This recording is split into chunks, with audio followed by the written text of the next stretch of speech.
So the first stage of installing the I/O is to assemble the backplate for our motherboard. I'm going to be showing you how to install this for an Intel motherboard on an LGI 1700 socket. If you've got an AMD motherboard, the steps you take are going to be slightly different.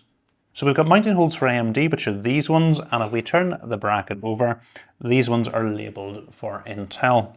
So what we need to do is pass these little silver pins through the bracket, and you'll notice once they're in here, they're going to be able to slide up and down on the bracket. And then what we're going to want to do is take one of these yellow covers and push them over. And we're going to pull the pin all the way down into the yellow cover. And then it's just the same thing to do for each of the other corners.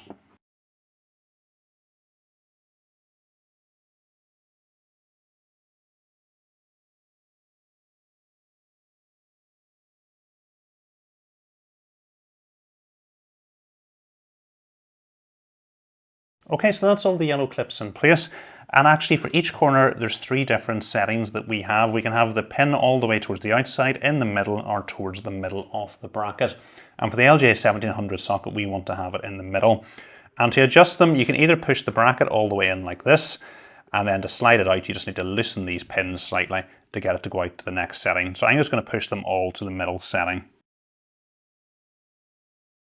So what I'd recommend doing at this stage is sizing it up with the back of the motherboard to check that it fits, which I've done, and we've currently got all these in the right place. So we can then go ahead and remove the protection from the adhesive. And then it's just a matter of lining the bracket up with the back of the motherboard. And then if we apply a little bit of pressure, the adhesive is going to stick.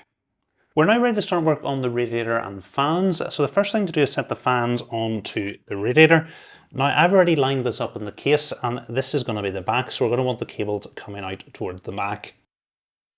And then we're going to use 8 of these long radiator screws to secure the fans to the radiator.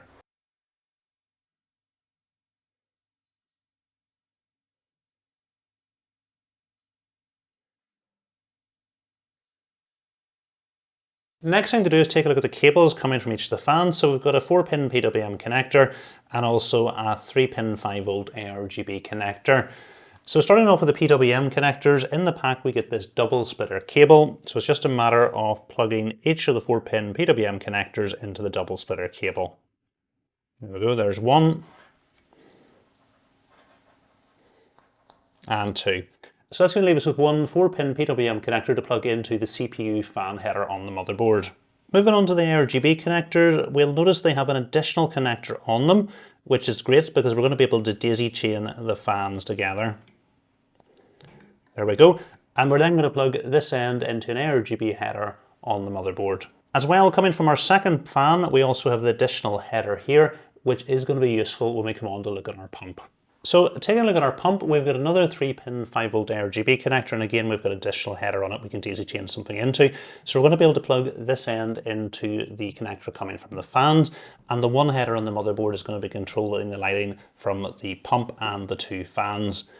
We've also got this 3-pin fan connector which we're going to plug into the pump header on our motherboard. So the last thing for us to do before we get the I/O installed in the case is to put the bracket onto the pump. And depending on whether you're installing an Intel or AMD motherboard, there's a different bracket. We're installing an Intel motherboard, so we need the one that says Intel on it.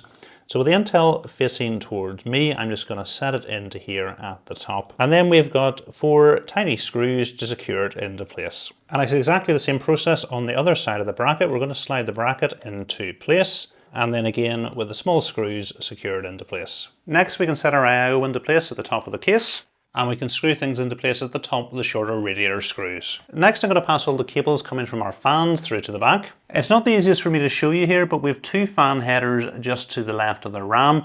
The bottom one is for our CPU fan header, and the one above it is our CPU pump header. So I'm going to bring the cable coming from our fans and get it plugged into the CPU fan header. And again, not so easy to show you, but at the top right of the motherboard, we've got 2 ARGB headers. So I'm going to bring the ARGB cable coming from the fans and get it plugged into one of the ARGB headers. Next thing to do is add some thermal paste to the center of the CPU. You might find this easier with the case lying down on its back. I just do it this way to give you guys a better view of things. So just before we install the I/O, there's some plastic protection over the cold plate that we need to remove. And then we can line the bracket up with the CPU. So rather than having the tubes over to the left-hand side of the pump, you need to actually install the pump with the tubes over to the right-hand side. The reason for this is there's a water temperature display in the center of the IO, and the display is not rotatable. So to have the display up the right way, you're going to need to install it with the tubes over to the right-hand side. Then what we're going to want to do is pass one of these thumb screws with a little spring loaded onto it through each corner, and line it up with a bracket we installed beneath. So that's the thumb screws all on loose now. All I'm going to do is tighten these up one at a time.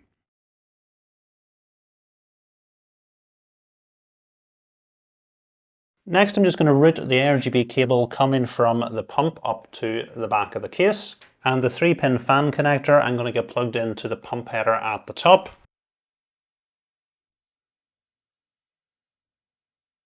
There we go, and then just push all the excess cable through to the back. And then we've got some plastic protection on the pump that we can remove. So then we can take the RGB cable coming from our pump and plug it in to the additional header coming from our case fans.